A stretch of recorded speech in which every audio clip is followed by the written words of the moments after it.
Hi friends, hope you're doing fine. Today I'm narrating a summary from the book Mini Habits by Stephen Guise, where the author mentions that you don't need triggers to form habits. The easier a habit is, the easier it is to sustain. Let your core motivation drives your habits. Doing a little bit is infinitely bigger and better than doing nothing. Doing a little bit every day has a greater impact than doing a lot on one day. We are quick to blame ourselves for the lack of progress but slow to blame our strategies. Every great accomplishment rests on the foundation of what came before it. When you trace it back, you'll see one small step that started it all. In the false phase, you consider the opposite of what you are currently thinking and see what creative ideas emerge from that.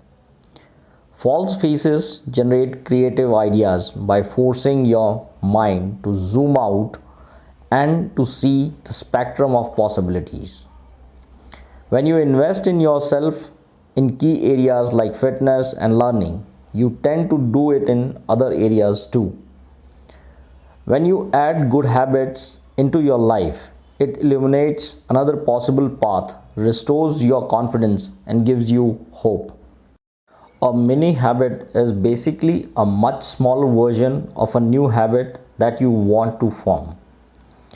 The foundation of the mini habit system is in taking small steps. To summarize, a mini habit is a very small positive behavior that you force yourself to do every day. The only way to create a habit is to teach the rest of your brain is to like what the prefrontal cortex wants us to do. Motivational is unreliable because it is based on how you feel, and we have known for centuries that human feelings are fluid and unpredictable. As a behavior begins its transition into habit, you will also become less emotional about it.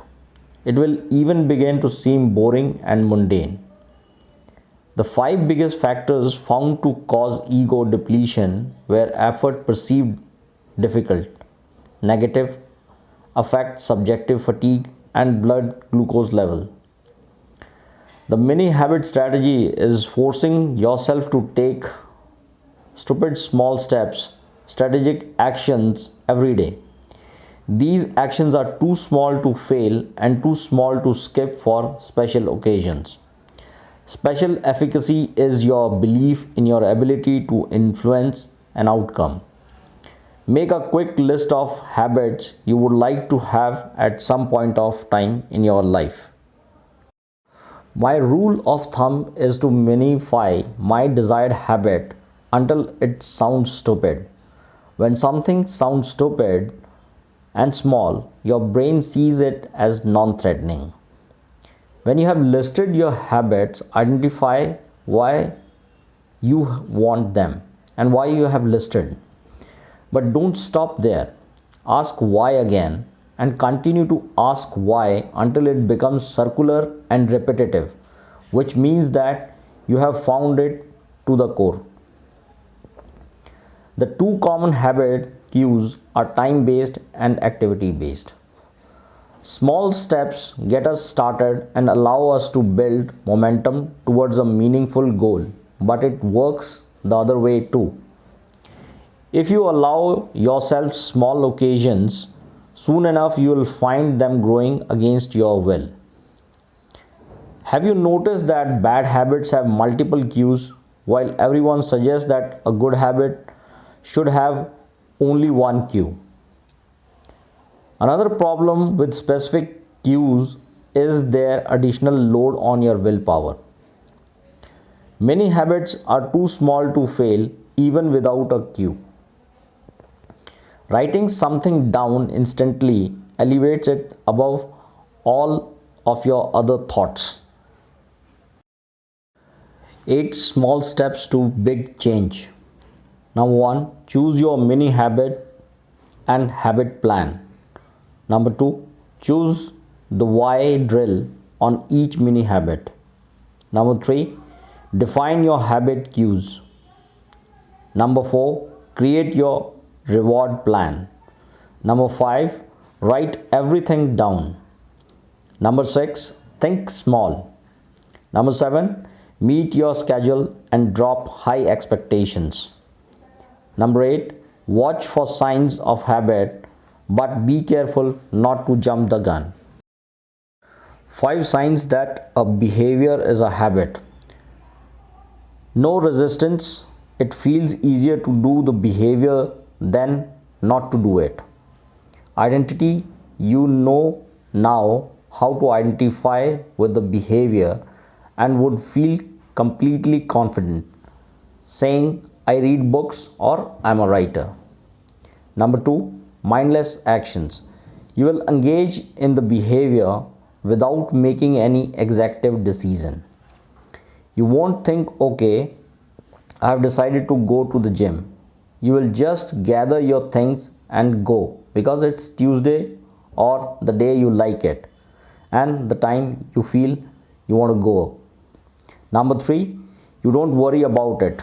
Starting out, you might worry about missing a day or quitting early, but when you with a behavior becomes a habit, you know that you will be doing it unless there's an emergency. Number four, normalization. Habits are non-emotional. You are not going to be excited that you are really doing it once it is a habit. When a behavior makes the transition to normalcy, it becomes a habit and it's considered to be a habit. Number five, it's boring. Good habits are not exciting, they are just good for you. You will be more excited about life because of your habits, but don't expect it with the behavior itself. 8 mini habits rules. Number one, never ever cheat. Number two, be happy with all your progress. Number three, reward yourself often, especially after a mini habit. Number four, stay level headed. Number five, if you feel strong resistance, back off and go smaller. Number six, remind yourself how easy this is.